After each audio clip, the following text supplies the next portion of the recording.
تازہ ترین ویڈیوز کے لیے چینل کو سبسکرائب کر کے بیل آئیکن اور آل نوٹیفیکیشن پر کلک کریں تاکہ آپ کو ملے ہر خبر سب سے پہلے۔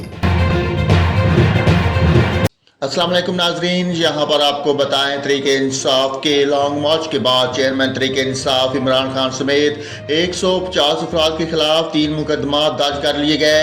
تفصیلات کے مطابق چیئرمین تحریک انصاف عمران خان کے خلاف سرکاری املاک کو نقصان پہنچانے پر 3 مقدمات درج کیے گئے۔ مقدمات میں عمران خان کے علاوہ سینکڑوں تحریک انصاف کے کارکنوں کو بھی نامزد کیا گیا۔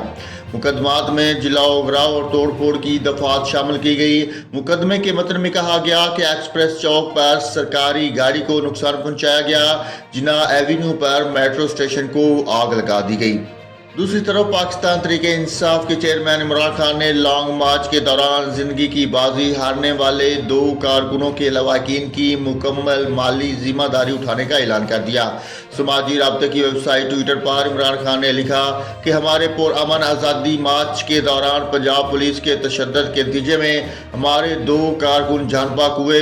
لاہور سے فیصل عباس چودھری اور مدان سے سید احمد جان کے اہل خانہ سے دلی تعزیت کرتا ہوں۔ انہوں نے کہا کہ پاکستان تحریک انصاف ان کے اہل خانہ کی مکمل مالی ذمہ داری اٹھائے گی۔